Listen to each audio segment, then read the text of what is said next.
We have been duped by feminism, sexual liberation, and antidepressants. We have been told that we are powerful and free now as women, but we feel tired, wired, and bitter. We're mostly eating right, exercising and meditating, wrangling to do lists, and arranging playdates. And yet there's a haunting hollowness beneath the huge complaints.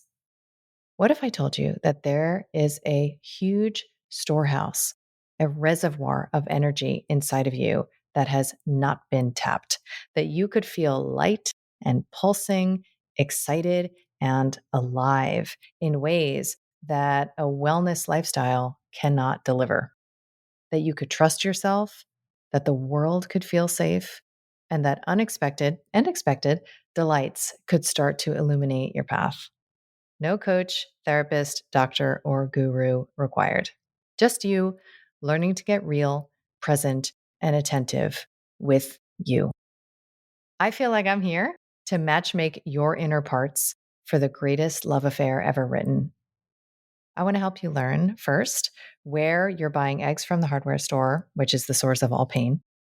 I want to help you master entering through the upset, which is the only spiritual practice you'll ever need, and to get real comfortable putting on your villain crown, which is, in my opinion, the key to true power.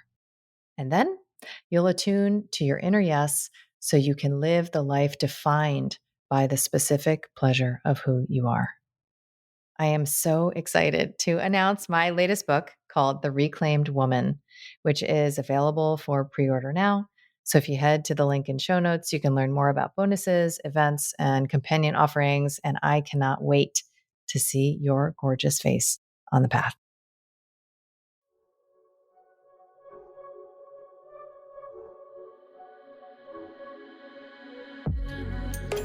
I'm Dr. Kelly Brogan.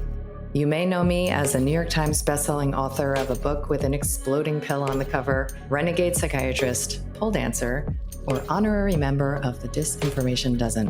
What can I say? I'm a born provocateur. I've spent most of my recent life exposing deceptions, connecting dots, and discovering the secret places my inner victim is still waiting to be liberated. And now I feel called to help you reclaim all of your parts, your health, your sexuality, your power, and your expression, so that you can finally truly own yourself.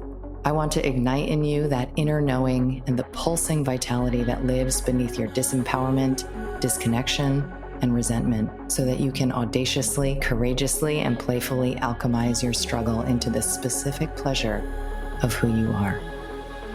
This is Reclamation Radio, a Soulfire production. Hi, and welcome back to Reclamation Radio. I am Dr. Kelly Brogan, and today I would like to talk a bit about the pleasure in the struggle. I have noted uncomfortably over the years that I have a specific fetish for the feeling of disappointment in my body.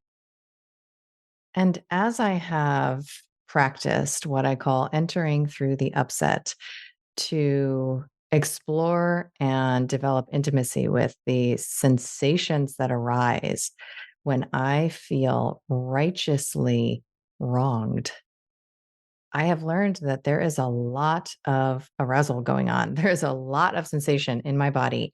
And I have become curious about why it is that I would be subconsciously manufacturing and creating little dramas, sometimes big dramas, so that I could experience yet again that delicious disappointment, all the way to resentment and sometimes even betrayal.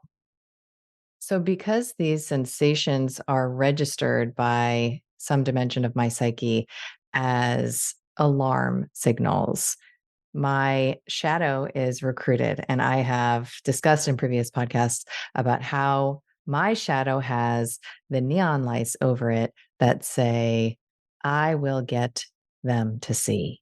I will get her to see. I will get him to see.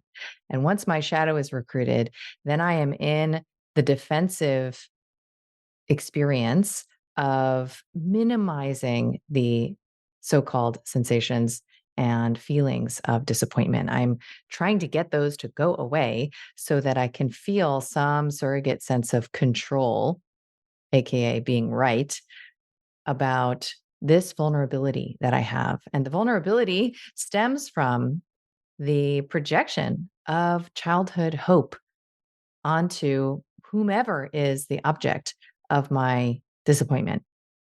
So, whether it's an experience of weak men or bitchy, cold hearted women, or unreliable employees and vendors, or ungrateful children, or forgetful friends, or just a life that feels skewed towards meaninglessness and toil, all sorts of sensations arise once that wire of disappointment has been tripped. And of course, because I am attempting in these scenarios to buy eggs from the hardware store, as I say, to source from the impossible place, that feeling of being seen, understood, accepted, loved. For me, a big one is like fended for and saved, right? So I run a subconscious, now semi conscious damsel in distress program where I generate conditions for, particularly with men, I would say to feel saved, right? To feel like somebody has got me. And because I apparently enjoy the revisitation of the experience of not being saved or fended for, the experience of being let down, the experience of feeling like there's nobody out there for me, then it's possible that I, from the get go of these dynamics and agreements, or maybe lack thereof, agreement, I passively participate in not really making it clear what it is that I need, or overlooking opportunities to get on the same page with whomever, whether it's like a service employee or, a friend I'm in dynamic with. And I ignore signs that the thing that I actually want is not available here. I ignore those so that I can experience this fall from grace, this I can't believe it. How dare they? Again, somebody is letting me down. And so when I'm really honest with myself, I recognize that I scan my life for reasons to feel let down, dropped, tricked, betrayed, or for me to see people as like generally not coming through for me. Now, of course, I could just choose to focus on the myriad ways that people support me, show me love and understanding, that people do come through for me, that people resolve and solve and attend to my problems in meaningful ways. I could simply say to focus on all of that disappointment and resentment is bad, and it's better to focus on the amazing things in my life. There's great value in that approach. However, I have an interest in rolling up my sleeves and getting into the mud of the taboo in my life. And if I've decided, which I have, that feeling disappointed is not good, that I should feel grateful instead, or I should feel empowered, I should accept reality, then there is erotic energy tied up in that experience, my experience of my own disappointment. So I wanted to share a little bit about what it could look like to explore the sensations of disappointment and the arc of disappointment so that I can learn why it is arousing and pleasurable for me to continue to visit with this eroticized area. Right. So sometimes called the eroticized wound. I call it the erotic caress of the enemy, right? This energy of resistance inside of myself, this split inside of myself really holds a lot of potential for me to unlock pent up dynamics.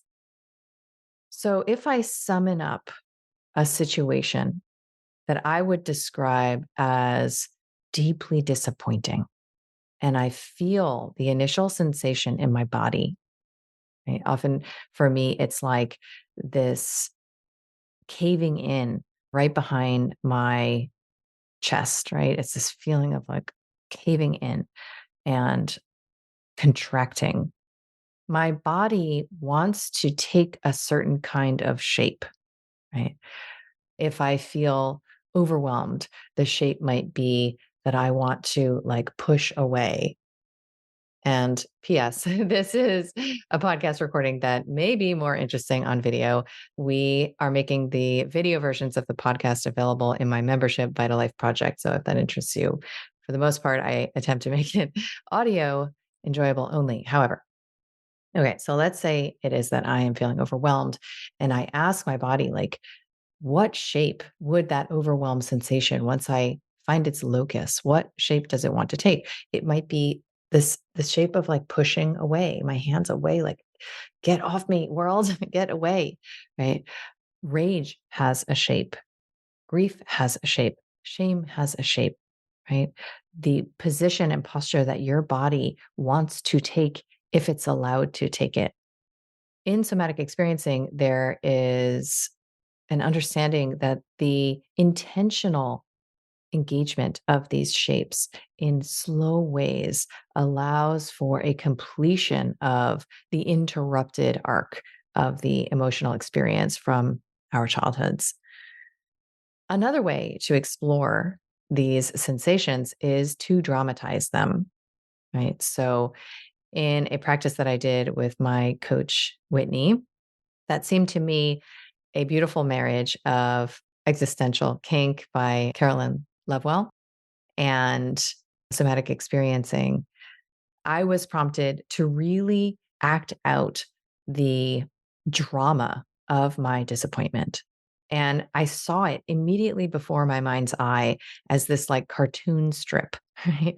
And there are different frames of how it is that the energy of disappointment runs through my body, right? So the first frame might be like the, oh, this like hands in the air, hair tossing around, like, oh, feeling of like, this reality is not what I want it to be. I can't believe this is happening again. How dare you, right? And the second frame is the poor me, I have been forsaken. And it's like a damsel in distress, hand on the forehead, feeling of like almost attention seeking self pity, right? And then fairly quickly, it alchemizes into this punishing rage, right? So the vulnerability of that poor me is countered and re-energized and invigorated by the how dare you thread that gets carried through to the punishment of I will show you, right? So that's the shadow recruitment. I will show you how it is that you are wrong and I am right. And there's like a, my claws come out and it's a predatory energy that is there to help me rise from the abyss of where disappointment and the hope of attachment to there being some fulfillment of my unspoken, undisclosed desire, right? The anger is there to protect me from the hurt of that being a hopeless scenario, right? So when the anger itself is expressed, then it needs, right? This is where it becomes the victim consciousness loosh ritual, right?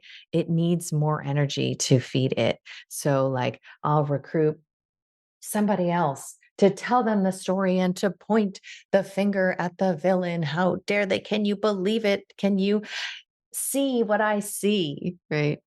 And that can go on and on and on. And if I were to take any one of those frames, right? So I might take a moment, feel the disappointment, and like literally act out all of those stages bodily of this experience of my disappointment. What does it look like if it were on stage, right? If there were a character who was assigned, and Madeline Moon talks a lot about this, the theatrics of this and the creativity that can be unleashed through this orientation towards unwanted emotions. If I were to put a character on stage who was charged with demonstrating what this disappointment looks like, what would she wear? What would she sound like? Like, what would be her physical motions? And I have the opportunity to select any one of those frames and to really slow it down, right? So, you know, when I describe these drama loops that I get into, I move my hands in a certain way and I toss my hair in a certain way. And I can slow down that motion and just see like what arises when I move through these frames slowly and specifically, is there any pleasure? Like, is there pleasure in pointing to the villain? Like, literally, my hand, does it feel good in my shoulder? Does it feel good in my neck? Right? Like, how does my belly feel? What is my chest doing?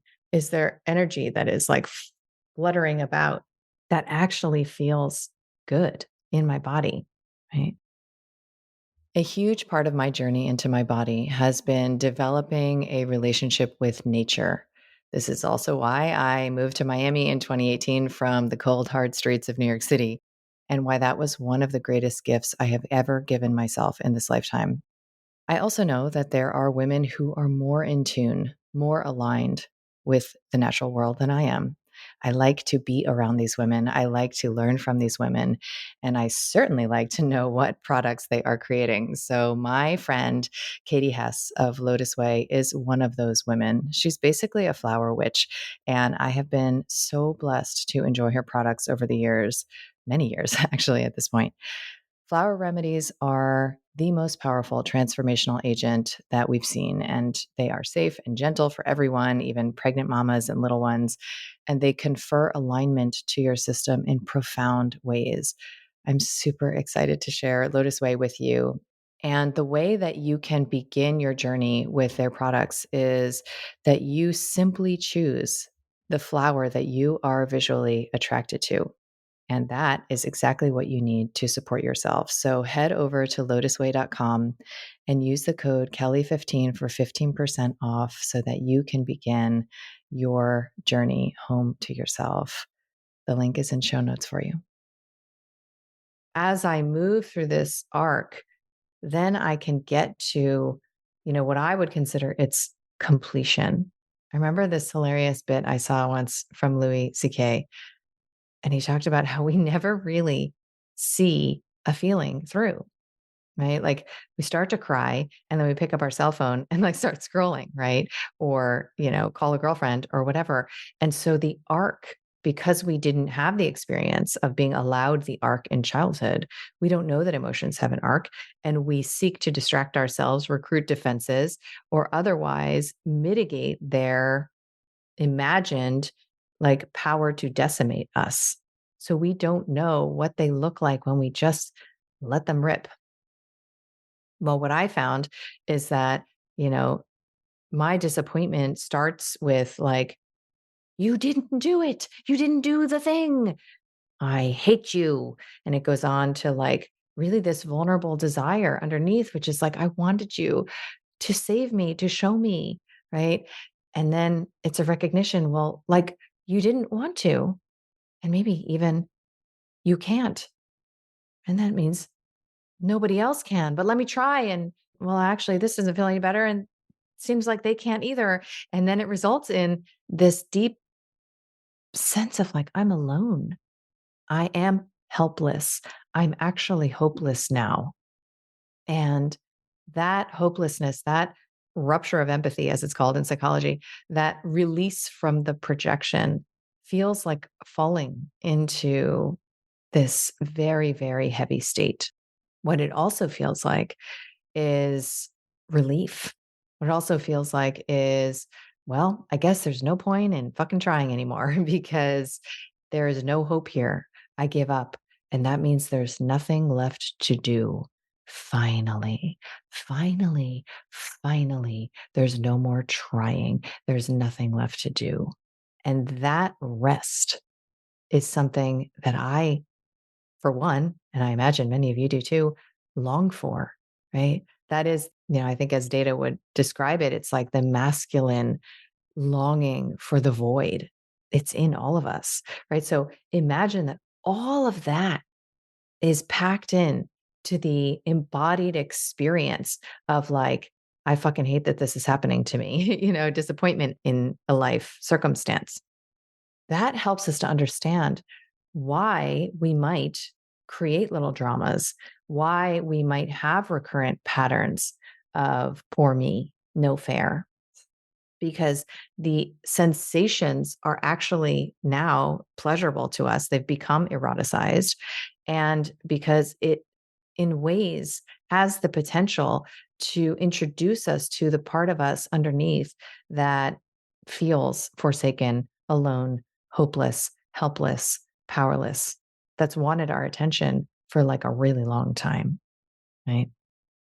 So, in the exploration of what our body naturally does when we are visiting with real life circumstances in our present day that are giving rise to anxiety or other so called negative emotions, the exploration of these body shapes allows us to identify what's held and locked up in there and why it is that we might create the conditions to visit with this shape again and again and again.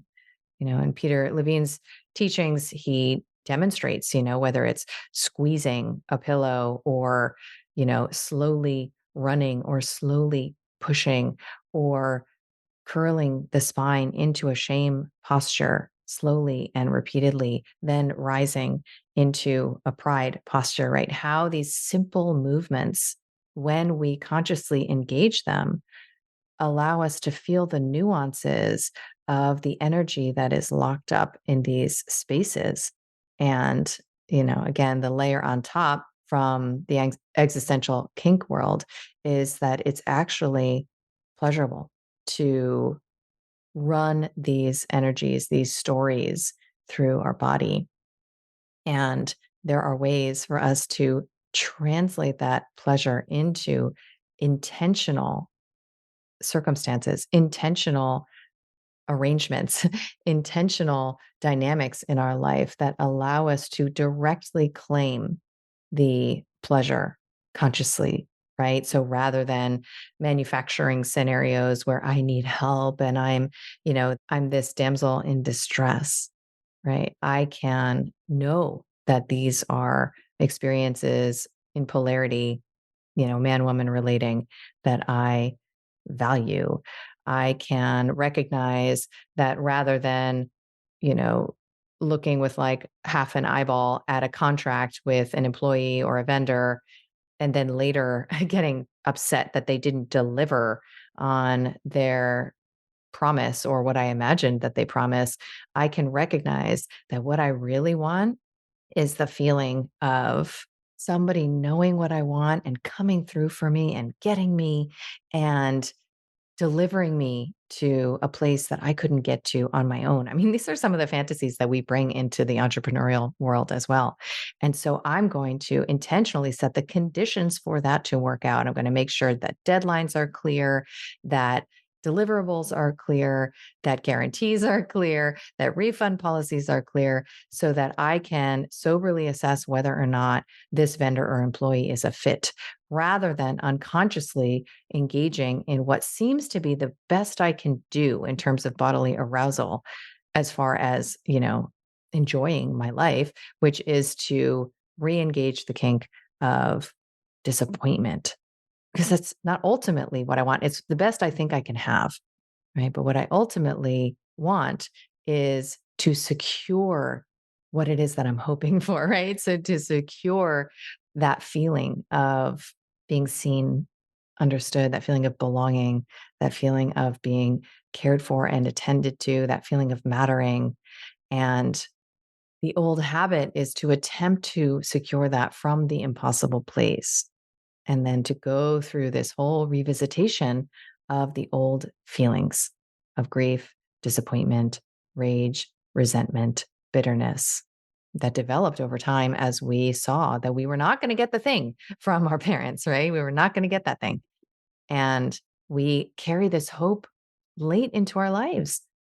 But when we are able to visit with the hopelessness in the full arc of the emotion, that hopelessness actually delivers us to this surprisingly empowered place of now being able to recognize what's in front of us, to identify what it is that we want, and hopefully to begin to actually create the conditions for the real thing that we want to be fulfilled. But I do believe that our bodies want to, and therefore assign erotic energy and pleasurable energy to the experiences of the unfulfilled. Our bodies want to feel that until we are ready to consciously choose differently. So the next time that I feel, you know, disappointed and then disappointed that I'm disappointed, or angry and then angry that I'm angry, right? These compound emotions, I have an opportunity to stop what I'm doing and to dramatize these energies in my body. I have an opportunity to stop what I'm doing and see what shape my body wants to slowly take. I have an opportunity to really allow it to move through me in these animated ways to see where it takes me, right? To see that disappointment takes me ultimately to this place of like rest and relinquishing, which is a delicious territory, right? Like, of course, I want to rest, right? So when I generate the conditions around me of feeling hopeless about the possibility that my wishes could be fulfilled, well, then I get to give up and say, fuck it all, right?